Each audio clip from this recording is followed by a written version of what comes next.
বাংলাদেশে পাকিস্তানে ঢোকার পথ সুগম। পাকিস্তানি পড়ুয়াদের ভর্তিতে নিষেধাজ্ঞা উঠল। নিষেধাজ্ঞা তুলল ঢাকা বিশ্ববিদ্যালয় কর্তৃপক্ষ। আরও একবার জানাই, পাকিস্তানি পড়ুয়াদের ভর্তিতে নিষেধাজ্ঞা উঠে গেল। নিষেধাজ্ঞা তুলে নিল ঢাকা বিশ্ববিদ্যালয় কর্তৃপক্ষ। ঢাকা বিশ্ববিদ্যালয়ে পড়তে পারবে এবার থেকে পাকিস্তানি পড়ুয়ারা। 10 বছর ধরে নিষেধাজ্ঞা জারি ছিল বিশ্ববিদ্যালয়ে। পাকিস্তানি পড়ুয়াদের জন্য নীতিতে বদল আনা হলো তাহলে?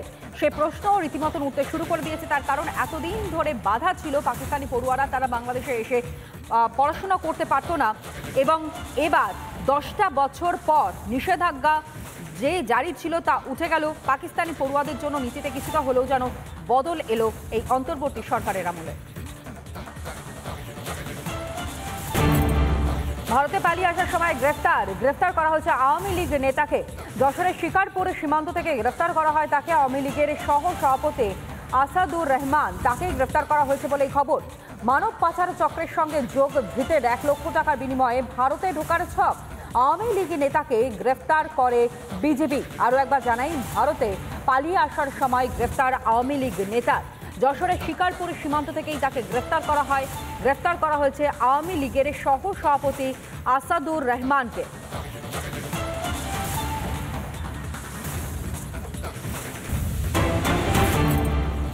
আবারও শহরে আক্রান্ত হতে হলো পুলিশকে। শিয়ালদহ এলাকায় ঘটেছে এই ঘটনা, এবং শিয়ালদহ পুলিশের কিয়স্কে পর্যন্ত ভাঙচুর চালানো হয়। বাসে 2 মহিলার সঙ্গে অভব্য আচরণ করে এক ব্যক্তি, এবং ওই ব্যক্তিকে শিয়ালদহের কিয়স্কে আটকে রাখে পুলিশ। কিন্তু কিয়স্ক থেকেই অভিযুক্তকে বের করার চেষ্টা মহিলার পরিবারের। অভিযুক্তকে মারধরের চেষ্টা মহিলার পরিবারের। পুলিশকে রীতিমতন ধাক্কা দেওয়া হয়, কিয়স্ক ভাঙচুর করা হয়, এমনটাই অভিযোগ। পরবর্তী সময় যদিও ওই ব্যক্তিকে গ্রেফতার করা হয়েছে, এবং সেখান থেকে কি বিশেষ প্রতিবেদন তুলে ধরেছেন আমাদের প্রতিনিধি সৈকত, দেখাই আপনাদের।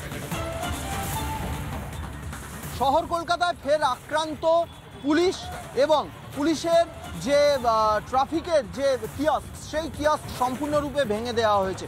ঘটনাটি ঘটেছে ঠিক শিয়ালদা স্টেশনে ঢোকার মুখে যে পুলিশের কিয়স্ক রয়েছে, এই পুলিশের কিয়স্কটি ভেঙে দেওয়া হয়েছে।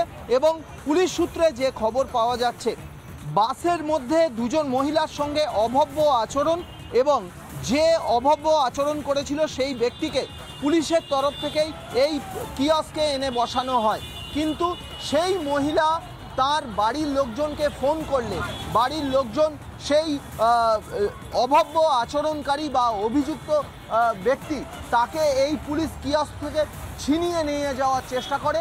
তখন পুলিশ কর্তব্যরত পুলিশকর্মীরা সেটা বাধা দিতে গেলে পুলিশ কর্মীদের হেনস্থা করেন, শারীরিকভাবে হেনস্থা করেন, এবং আচমকা রীতিমতো বাঁশ, শক্ত লাঠি দিয়ে এই পুলিশ কিয়স্ক ভেঙে দেওয়া হয়। এই মুহূর্তে শিয়ালদা ট্রাফিক গার্ডের ঠিক শিয়ালদা স্টেশন ঢোকার মুখে যে পুলিশ কিয়স্ক রয়েছে এখনও পর্যন্ত সম্পূর্ণ ভাঙা অবস্থায় রয়েছে।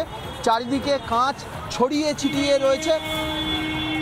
অভিযুক্ত ব্যক্তি বা যিনি এই কাজ করেছেন তাকে এন্টালি থানার পুলিশ গ্রেপ্তার করেছে। নির্দিষ্ট ধারা বা পাবলিক প্রপার্টি ড্যামেজ অ্যাক্ট, এই ধারায় তার এগেনস্টে মামলা রুজু করেছে এন্টালি থানার পুলিশ। ভিডিও জার্নালিস্ট দীপঙ্কর কাঞ্জিলালের সঙ্গে সৈকত, রিপাবলিক বাংলা, কলকাতা। অর্থাৎ তৃণমূল কংগ্রেসের নেতা মন্ত্রীরা তারা কি বলছেন, শোভনদেব চট্টোপাধ্যায়, ফিরহাদ হাকিম এবং বিমান বন্দ্যোপাধ্যায়, শুনুন। মানুষের ক্ষেত্রে এই কথাটা আমি যাকে বলবার তাকে বলবো। আমি এটা পাবলিক কোনো স্টেটমেন্ট দেবো। আমি একটা দল করি, সেই দলের আমি একজন সদস্য। আমার মনে হয় এই দলের আগে আমি তাকে তো বলবো, তারপরে আমি পাবলিকের কাছে বলবো, যা বলবো সেটা অন্য কথা। কিন্তু আগে আমি দলের মধ্যে। আসলে এখন না একটা অরাজকতা তৈরি হয়েছে। এটা শুধু এখানে না, সারা ভারতবর্ষ জুড়ে একটা অরাজকতা, একটা ইরিটেশন হচ্ছে মানুষের মধ্যে। তার কারণ একটা গভর্নমেন্ট তারা ফর দ্য পিপল হবে। একটা গভর্নমেন্ট যদি শুধু ডিভাইড অ্যান্ড রুল, দাঙ্গা, মারপিট, হেট্রেড পলিটিক্স করে, আস্তে আস্তে এটা পেনিট্রেট হয় মানুষের মধ্যে। এটা কাম্য না। এটা ব্যক্তিগত অভিমত, এটা ওনার একদম পুরোপুরি ব্যক্তিগত অভিমত। এই ব্যাপারে আমাদের দলই বলবে, দলই সিদ্ধান্ত নেবে। এইসব কথা বলার কোনো অর্থ আছে বলে আমি মনে করি না। পুলিশকে একটু তৎপর হওয়া দরকার, এটুকু আমি বুঝতে পারছি যে পুলিশের একটু তৎপর হওয়ার দরকার। তৎপরতার অভাব একটু অনেকেই বলেছেন, আমিও ব্যক্তিগতভাবে মনে করি আরেকটু বেশি ওদের কনসিয়াস হওয়া দরকার। এটা এসব কথার কোনো অর্থ হয় না। কে কি হবে, কে হলে কি করবে, এসব প্রেডিক্টেবল কথাবার্তা বলার কোনো আনপ্রেডিক্টেবল কথাবার্তা বলার কোনো মানে নেই। নানা ধরনের কন্টেন্ট দেখার জন্য লাইক করুন, শেয়ার করুন আমাদের ফেসবুক পেজ, সাবস্ক্রাইব করুন আমাদের ইউটিউব চ্যানেল। পাশাপাশি অন্যান্য ব্রেকিং নিউজের জন্য অবশ্যই চোখ রাখুন রিপাবলিক বাংলায়।